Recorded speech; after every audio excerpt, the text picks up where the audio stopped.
Sentuhlah hati kami ya Tuhan, dan ubahlah hidup kami ini. Dan kami memohon kiranya Roh Kudus boleh menuntun kami ketika firman-Mu Engkau nyatakan bagi kami.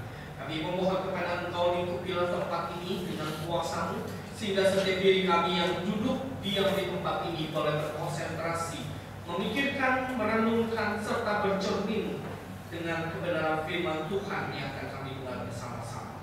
Mohon kiranya Tuhan yang meliputi dengan kuasa-Mu, dan Tuhan yang boleh bertata di dalam hati kami. Terpuji nama-Mu ya Tuhan, kami menyerahkan waktu ini ke dalam tangan.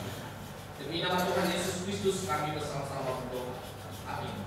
Bapak Ibu Saudara sekalian, telah kita melanjutkan perenungan kita dari Markus pasal yang ke-7 ayat 31 hingga ayat yang ke-37. Markus pasal yang ke-7 ayat yang ke-31 hingga ayat yang ke-37. Kita akan kembali menggali atau mengeksposisi bagian ini dan melihat kekayaan dari cerita ini. Markus pasal yang ke-7 ayat yang ke-31 hingga ayat yang ke-37. Saya mengajak kita, mari saya membaca ayat 31, Bapak Ibu ayat yang ke-32. Kita demikian hingga ayat yang ke-37. Demikian Yesus meninggalkan lagi daerah Tirus dan melalui Sidon pergi ke Danau Galilea, memasuki daerah Dekapolis.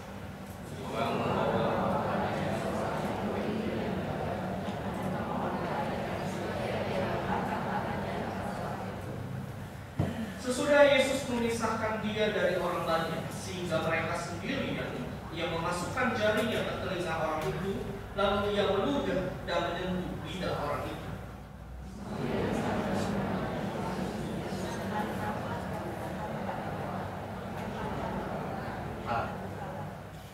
Seketika itu juga terbukalah telinga orang itu dan pulihlah lidahnya, lalu ia berkata-kata dengan baik.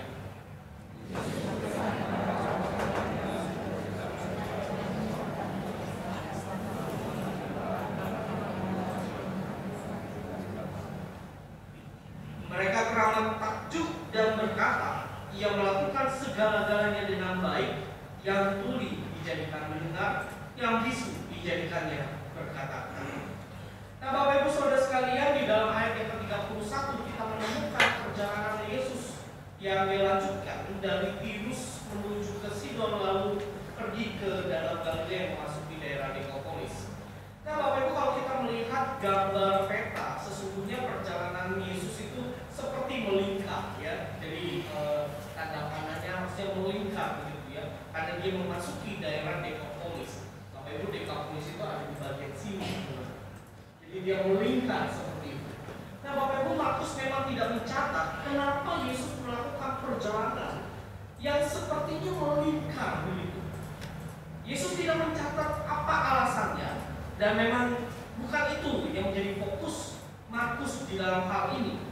Markus mencatat bahwa Yesus sekali lagi memasuki daerah Dekapolis menuju ke Danau Galilea. Dekapolis, Bapak Ibu Saudara sekalian, disebut juga dengan 10 kota. Yang mana Bapak Ibu Saudara sekalian, kota-kota yang ada, salah satu kota yang kita pernah gali bersama-sama, pernah kita renungkan bersama-sama, adalah kota Gerasa. Di dalam kota ini, Bapak Ibu Saudara sekalian, Yesus pernah mengusir roh jahat, legion itu, dari seseorang. Saudara tentu ingat beberapa minggu yang lalu atau bulan yang lalu kita membahas akan hal ini. Nah, sekali lagi Bapak Ibu Saudara sekalian, Yesus datang atau pergi ke daerah Dekapolis ini. Dan Bapak Ibu Saudara sekalian, Dekapolis ini sesungguhnya mayoritas dihuni oleh orang non-Yahudi. Dan bagi Bapak Ibu Saudara sekalian, kita tahu bahwa orang non-Yahudi pada saat itu adalah orang-orang yang najis di mana para pemimpin agama Yahudi. Yesus datang, Yesus pergi, Yesus berjumpa dengan mereka. Maka Bapak Ibu Saudara sekalian, di dalam ayat yang ke-31 kita kembali diingatkan ataupun juga diperlihatkan bahwa kehadiran Yesus, Anak Allah itu, Sang Juru Selamat itu, bukan hanya untuk orang Israel, tetapi juga kepada semua orang. Yesus datang ke dalam dunia ini memberitakan Injil Kerajaan Allah ini, bukan untuk Israel saja, tetapi orang-orang yang najis, orang-orang yang kotor,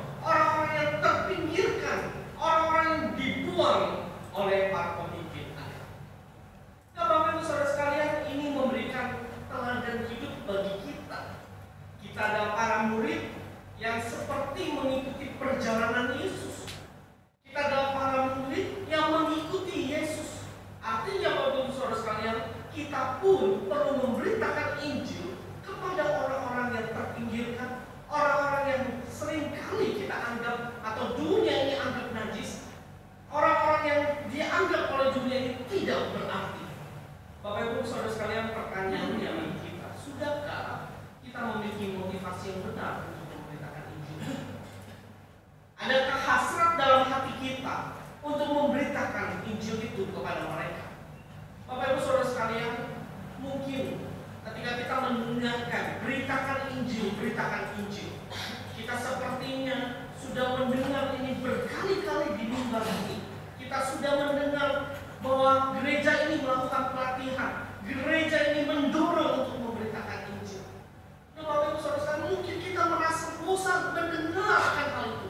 Tetapi Bapak Ibu Saudara sekalian, sesungguhnya seorang murid Tuhan itu mempunyai motivasi yang murni untuk memberitakan Injil.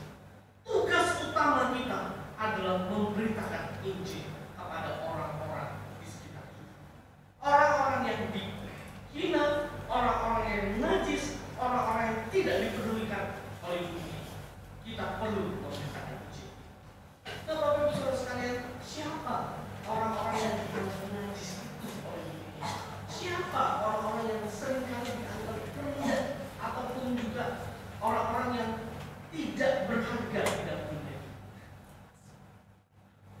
Saudara, dalam perspektif manusia, di dalam sosial, kita harus mengakui ada saat-saat tertentu ketika kita menilai seseorang lebih rendah dari kita. Ada saat-saat tertentu kita merasa orang ini perbuatannya, hidupnya begitu kacau. Kadang-kadang kita mengatakan bahwa Injil tidak. Saudara, mungkin saudara pernah bertemu dengan orang kaya yang begitu hebat usahanya, tetapi hidupnya kacau. Hidupnya berusaha membangun bisnis dengan cara-cara yang saudara, ketika berjumpa dengan orang itu, maka kita mau berkata Injil. Nah, perspektif manusia, orang yang jahat, orang yang kecil, orang yang kacau balau hidup tidak layak untuk berita. Itu perspektif manusia di dalam dunia. Tapi di dalam perspektif Allah, Bapak Ibu Saudara sekalian, Allah itu justru datang kepada orang yang seperti ini untuk menyelamatkan, untuk mengubahkan hidup mereka. Maka Bapak Ibu Saudara sekalian, kita perlu untuk memberitakan Injil kepada mereka yang tanda kutip dibuang oleh dunia ini atau ada tidak berada di dalam dunia. Nah, Bapak Ibu Saudara sekalian, mari kita lanjut. Ketika dia sampai ke daerah Dekapolis menuju ke daerah Galilea itu, Bapak Ibu Saudara sekalian, Markus memang tidak mencatat di mana letaknya. Tetapi kita menemukan di dalam ayat yang ke-32, lalu dikatakan orang membawa kepadanya seorang yang tuli dan gagah. Nah, Bapak Ibu, di dalam terjemahan bahasa Indonesia yang kedua, di sana dikatakan kata orang. Sesungguhnya kalau kita menyelidiki di dalam bahasa aslinya, orang di sini itu bersifat jamak, artinya banyak orang. Orang-orang, bukan seorang saja. Jadi banyak orang membawa seseorang kepada Yesus, orang yang tuli itu. Nah, Bapak Ibu, di dalam Markus pasal yang ke-7 ayat 32, sekali lagi Markus tidak mencatat siapa banyak orang ini. Apakah keluarganya, apakah teman-temannya, kita tidak tahu. Tetapi banyak orang ini yang sedang membawa seorang yang tuli kepada Yesus. Orang-orang banyak ini berbondong-bondong datang kepada Yesus, mengharapkan bahwa Yesus meletakkan tangannya di atas orang tuli. Saudara, Yesus meletakkan tangan itu menjadi sebuah simbol bahwa Yesus itu begitu murah hati yang akan memberkati dan menyembuhkan. Jadi banyak orang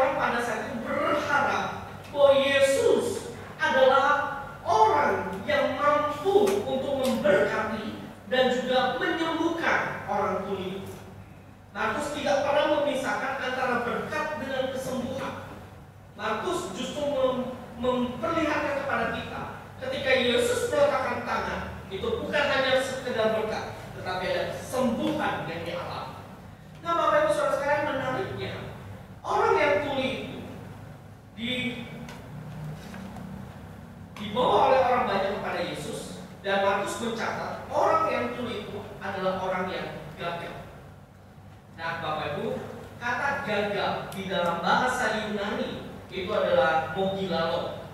Ya. Jadi ini bukan momogi ya. Ini mogilalo. Ya. Akar katanya adalah mogilalos. Nah, Bapak Ibu, kata mogilalos ini di dalam Alkitab kita hanya muncul 2 kali saja, yaitu di dalam Markus pasal ke-7 ayat 32 dan Yesaya 35. Di dalam Septuaginta, ketika bangsa Ibrani diterjemahkan dalam bahasa Yunani, maka di dalam Yesaya pasal 35 muncul sekali lagi kata mogilalos.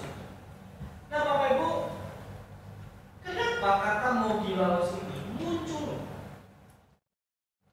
Saya yakin tidak kebetulan bahwa Markus mencatat di dalam pasal ke-7 ini untuk mendengungkan apa yang Yesaya katakan. Di dalam Yesaya pasal 35, Bapak Ibu Saudara sekalian, kalau kita mempelajari konteksnya, pada pasal sebelumnya yaitu Yesaya pasal 34, Yesaya sebenarnya bernubuat atau menyampaikan nubuatan bahwa orang-orang Israel itu akan memasuki masa kehancuran yang parah. Tanah mereka itu akan hancur oleh karena penghakiman Tuhan. Allah menghakimi orang-orang Israel pada saat itu, dan tanah mereka yang sering kali menjadi simbol bahwa Allah memberkati mereka itu dirampas atau dihancurkan oleh Allah. Tetapi Bapak Ibu Saudara sekalian, Tuhan itu tidak pernah meninggalkan umatnya. Dia pernah berjanji bahwa dia akan tetap memberikan penyertaannya, dan di dalam garis keturunan Israel akan ada juru selamat. Maka Bapak Ibu Saudara sekalian, ketika kita membaca Yesaya pasal 35, kita menemukan bahwa Tuhan bukan saja mengumumkan penghakimannya, tetapi di masa yang mendatang itu akan ada pengharapan sesungguhnya. Dan oleh karena itulah di dalam pasal 35 ayat yang ke-6, di sana dikatakan begini: pada waktu itu orang lumpuh akan lompat seperti rusa, dan mulut orang bisu akan bersorak-sorak. Bapak Ibu perhatikan kalimat yang saya bold itu. Kalimat yang saya bold itu menggunakan kata mogilalos itu. Mulut orang bisu akan bersorak-sorak. Bapak Ibu perhatikan, ada kontras yang tajam sebenarnya di dalam konteks Yesaya 34 dan 35. Kalau kita baca 34, nuansanya penuh dengan penghakiman, nuansanya itu penuh dengan kehancuran, duka cita yang mendalam. Tetapi di pasal 35 kita menemukan cerita yang begitu indah, di mana kemuliaan Tuhan akan dinyatakan, sukacita Tuhan atau sukacita itu akan dirasakan oleh orang-orang. Maka Bapak Ibu Saudara sekalian, kenapa kontras ini bisa terjadi?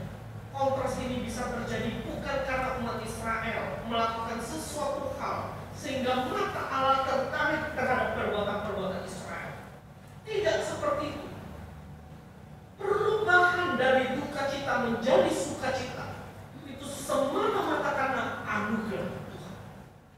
Karena ada anugerah Tuhan, maka sukacita itu terjadi.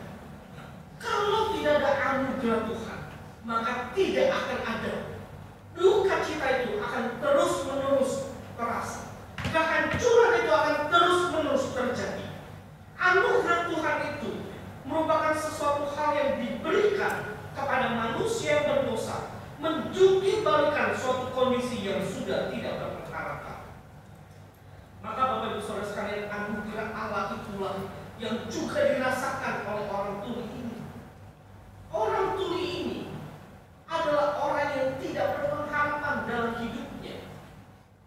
Saudara, coba bayangkan, setiap diri kita tidak punya kemampuan untuk berbicara. Satu hari sanggup untuk tidak berbicara. Satu hari sanggup tidak berbicara.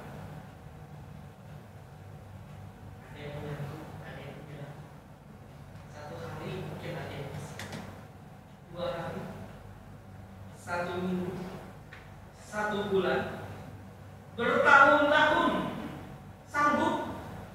Saudara, orang yang tuli ini bertahun-tahun hidupnya tidak bisa berbicara, tidak bisa mendengar, tidak bisa berbicara. Itu artinya Bapak Ibu Saudara sekalian, dia tidak mengerti. Dan kalaupun dia punya keinginan, orang lain tidak mengerti.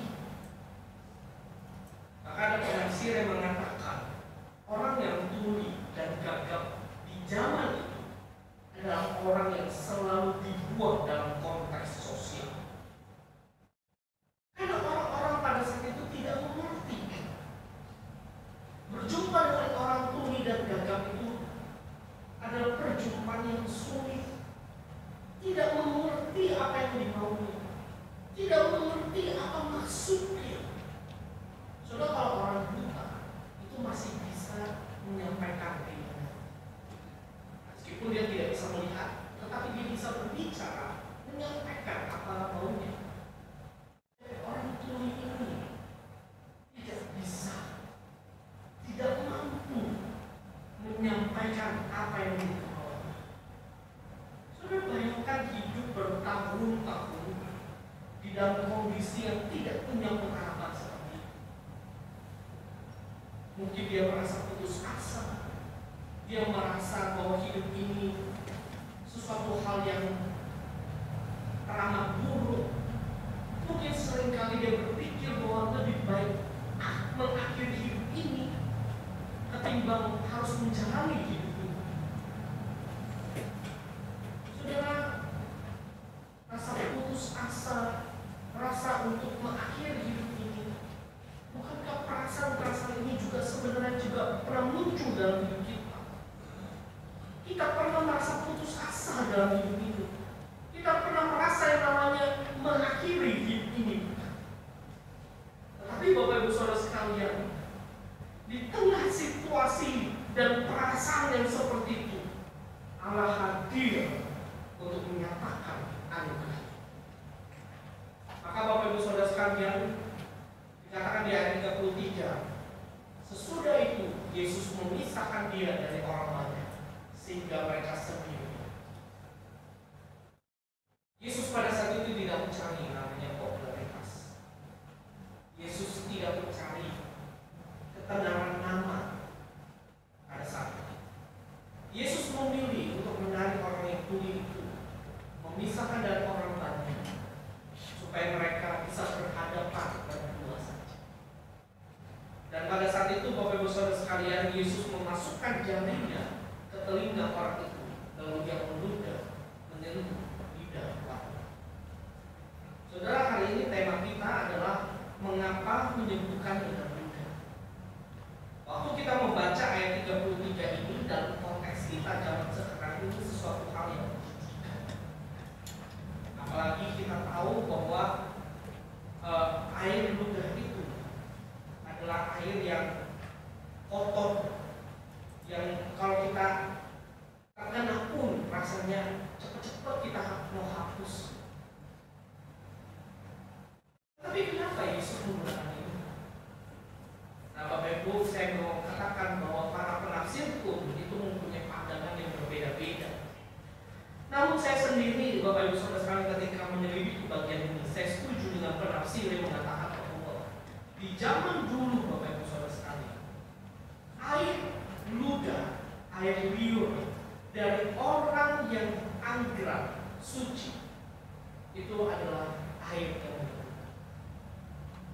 Maka pada saat itu Bapak Ibu Saudara sekalian, Yesus dia hadir sebagai orang suci. Dia adalah anak Allah dan dia menggunakan media ludah itu untuk menyembuhkan lidah orang.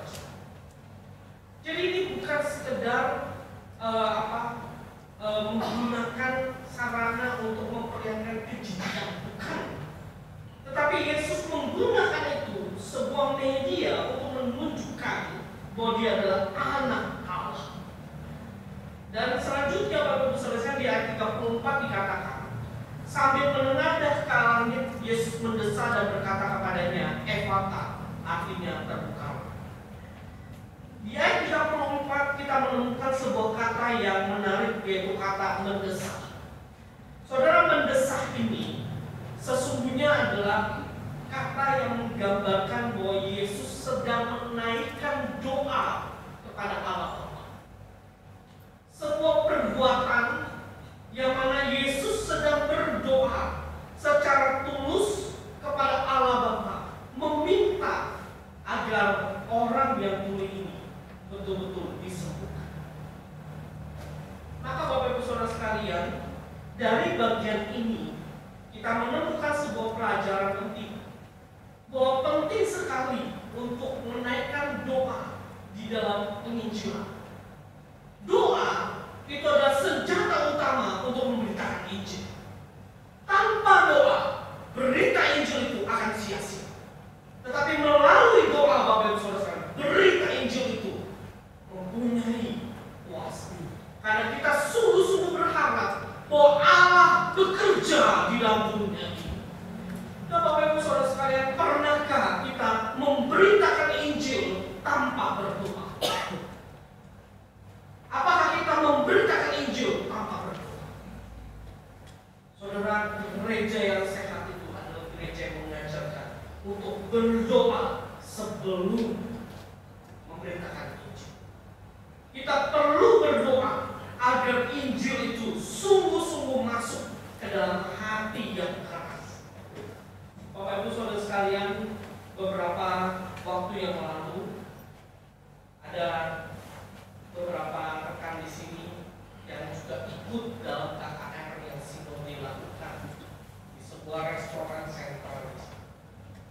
Saudara, di dalam acara tersebut Pendeta Timotius pun menyampaikan kebenaran firman Tuhan. Beliau menyampaikan kebenaran firman Tuhan yang menurut saya itu adalah kebenaran yang sangat menyentuh hati. Mau pulang kemana setelah mengakhiri? Mau pulang kemana setelah mengakhiri? Saudara, pertanyaannya simpel, sederhana. Kalau kita sudah selesai dalam dunia, mau pulang ke mana? Saudara, ketika Pendeta Timotius menyampaikan seperti itu, sungguh saya percaya pekerjaan Tuhan itu nyata. Kenapa Bapak Ibu Saudara sekalian pekerjaan itu nyata?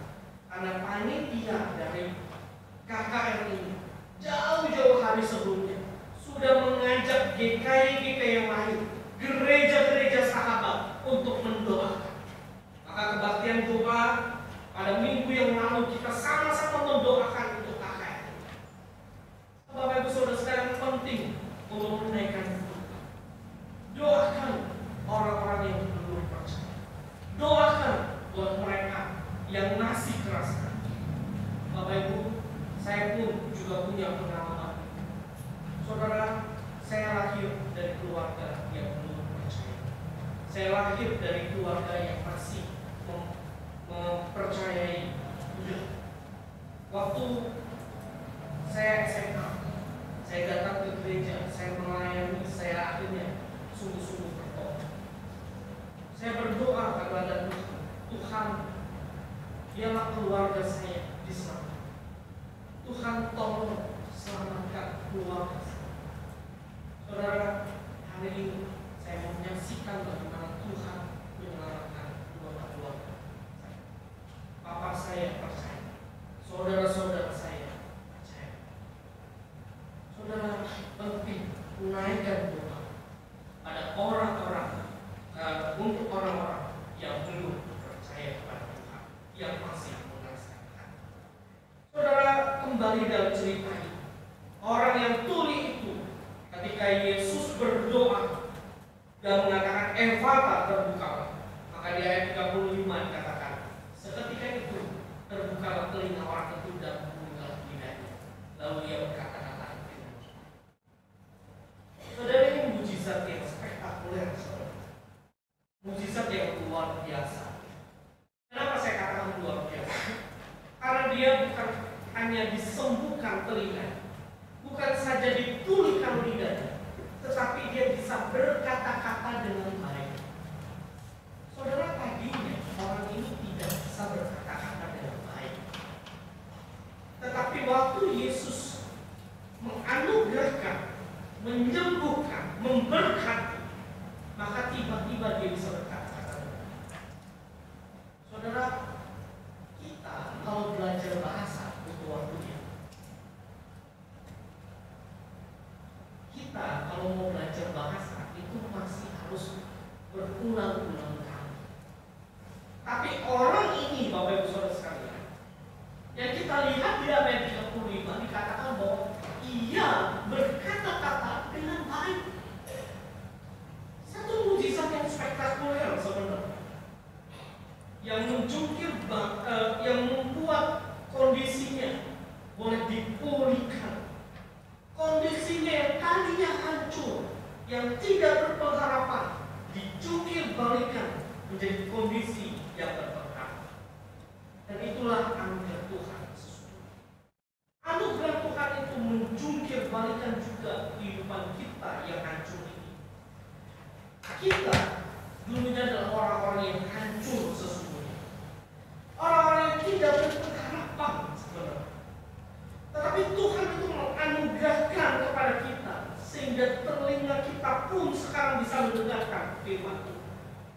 Dan anugerah Tuhan itu menjungkir balikan kondisi kita, yang pada akhirnya memaksa kita bahwa kita mengakui segala sesuatu yang kita miliki, segala sesuatu mengenai kita, setiap berkat yang kita terima, baik pengampunan maupun pengudusan, baik harapan maupun sukacita, semuanya itu merupakan hasil dari anugerah.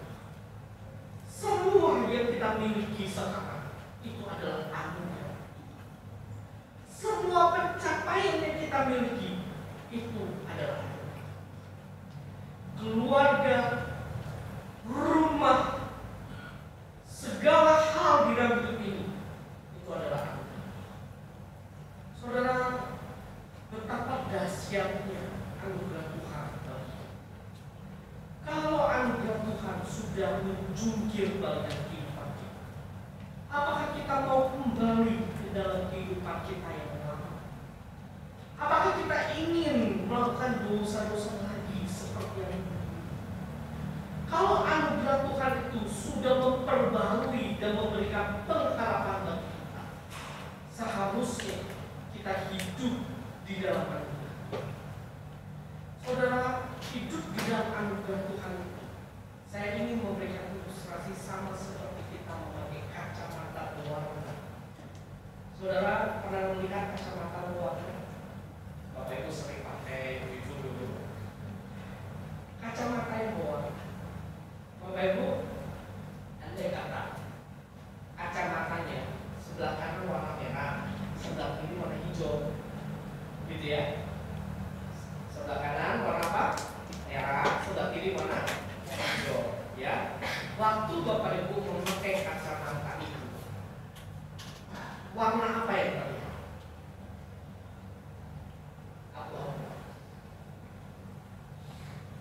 Apa yang terlihat? Tentu mata kanan akan warna hijau, ya. Mata kiri merah, gitu ya. Waktu dibuka,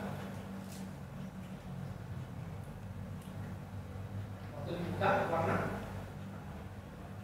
waktu dilepas warna-warni, ya. Gitu ya, warna. Nah, Bapak Ibu begini maksud saya. Andai kata kacamata itu berwarna hijau, kanan dan kiri warna hijau, itulah kacamata anugerah. Ya, ketika kita kenakan, semua yang kita lihat itu adalah anugerah Tuhan.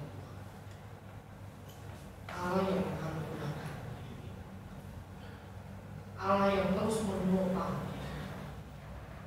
Meskipun kita sulit, kita tetap bisa bersyukur. Ketika kita lemah, Tuhan menguatkan kita. Ketika kita merasa bahwa hidup ini tidak punya pengharapan, Tuhan hadir memberi. Itulah kacamata. Kacamata anugerah, Bapak Ibu Saudara sekalian, anugerah Tuhan itu membawa kita satu perspektif baru bahwa di dalam perjalanan ini ada Tuhan, ada Allah yang akan menuntun. Mungkin di dalam perjalanan ini kita akan lelah, kita akan merasa letih, tetapi Tuhan akan memberikan melupakan anugerah. Dan yang terakhir, apa yang terjadi?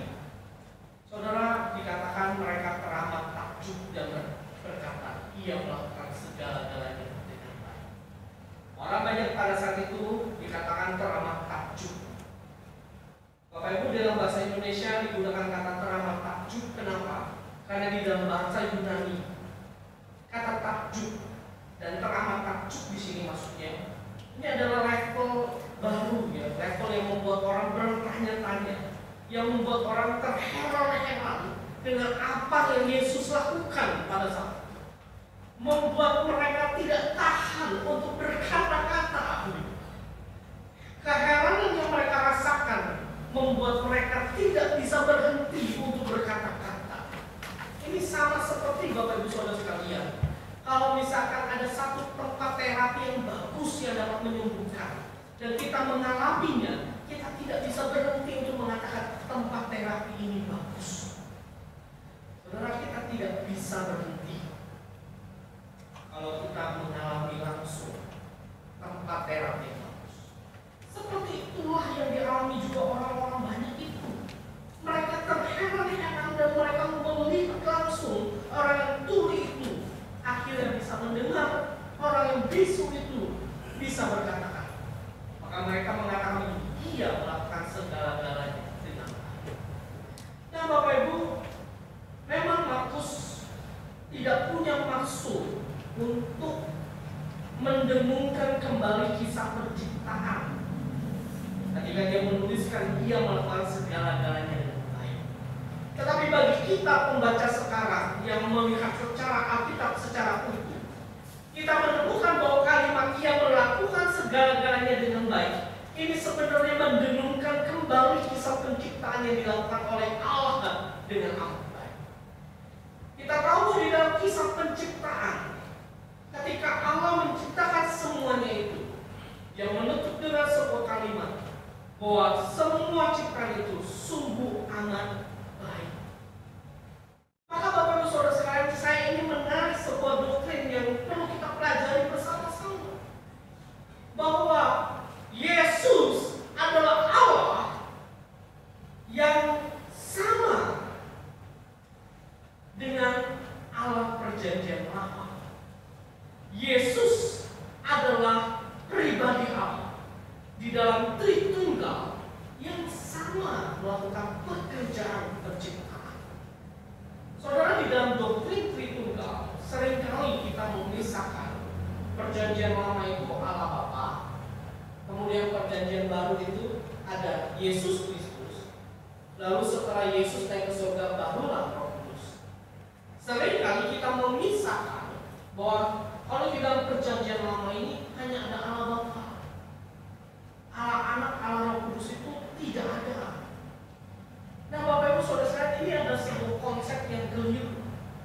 Kita tahu bahwa Allah Tritunggal itu satu hakikat, tiga pribadi yang tidak bisa terpisahkan. Maka Bapak Ibu Saudara sekalian, di dalam kekekalan itulah Allah Tritunggal sesungguhnya adalah Allah yang bekerja di penciptaan, menciptakan segala sesuatu. Maka Bapak Ibu Saudara sekalian, di dalam Kejadian pasal yang pertama, ketika kita membaca di ayat yang ke-26, di sana dikatakan ini, berfirmanlah Allah, baiklah kita menjadikan manusia menurut gambar. Kita ini siapa? Tentu Bapak Ibu sekalian, di dalam doktrin orang Reform, kata kita di sini merujuk kepada Allah. Maka Bapak Ibu Saudara sekalian, kita melihat sekali lagi di dalam Markus pasal yang ke-7 ayat 37. Yesus adalah Allah Tritunggal yang mempunyai kuasa, yang menciptakan segala sesuatu, dan dia datang ke dalam dunia ini untuk memulihkan ciptaan. Dia tahu bahwa ciptaan sudah rusak dan dia datang untuk memulihkan ciptaan. Maka Bapak Ibu Saudara sekalian, ketika kita membaca Markus, Yesus itu diperlihatkan sebagai anak Allah, Sang Juru Selamat yang mampu mengatasi badai, yang mampu mengusir setan, yang mampu menyembuhkan penyakit, dan dia adalah Allah yang mampu untuk memulihkan cacat tuli dan gagal. Kita sudah membahas bahwa Yesus menenangkan badai yang mengamuk pada saat itu. Itu menunjukkan bahwa dia adalah Allah yang berkuasa atas alam semesta ini. Dia mengusir setan, yang menunjukkan bahwa tidak ada kuasa yang sanggup melampaui Allah atau setara dengan Allah. Yesus adalah Allah, dan Yesus mampu juga menyembuhkan penyakit. Kalau dokter-dokter di dalam dunia ini tidak mampu menyembuhkan penyakit, tetapi Yesus mampu menyembuhkan penyakit. Dan sekarang di dalam pasal ke-7 kita menemukan sekali lagi, Yesus yang adalah anak Allah mampu untuk memulihkan orang yang cacat. Nah, Bapak Ibu Saudara sekalian, luar biasa penggambaran Markus ini memberitakan kepada kita bahwa Yesus adalah anak Allah yang sejati, yang sanggup memulihkan manusia yang putus asa. Pertanyaannya, Yesus sudah datang ke dalam dunia ini dan dia mau memperbarui hidup kita. Apakah kita mau datang kepadanya? Apakah kita mau menghampiri? Apakah kita mau membuka hati, meminta agar Allah memperbarui? Apakah kita mau datang memohon Tuhan yang bukanlah hati saya? Tuhan, berikanlah pengharapan di tengah kesusahan dan kerimputan dunia ini. Saudara, saya tidak tahu apa yang menjadi hubungan saudara, tapi dunia ini seringkali memberitahukan kepada kita bahwa ada banyak pertikaian, ada banyak konflik, ada banyak dendam, ada banyak kebencian. Dunia memberitakan, tapi Yesus datang ke dalam dunia ini untuk memberitahukan bahwa manusia yang berdosa tidak dapat diperbarui di dalam baik. Bahwa kita datang kepada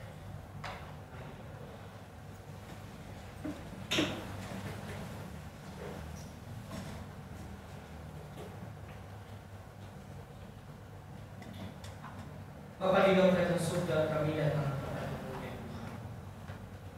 Kami menyadari bahwa hidup ini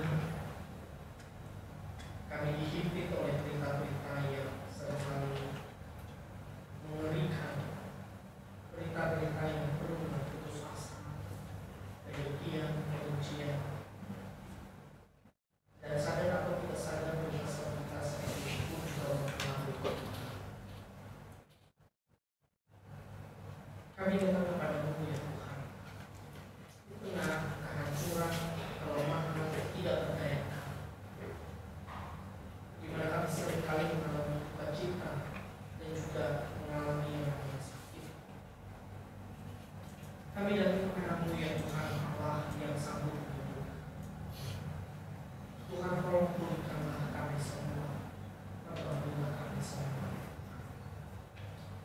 Kami rindu dengan kuasa Tuhan yang begitu ajaib memperbarui hati kami, sehingga kami boleh memandang dunia ini bukan dengan cara dunia ini, tetapi memandang dunia ini dari kacamata anugerah Tuhan. Ada pengharapan, ada Allah yang berkuasa, ada kasih Tuhan yang merawat. Tuhan, tolonglah setiap diri kami, perbaikilah jiwa kami,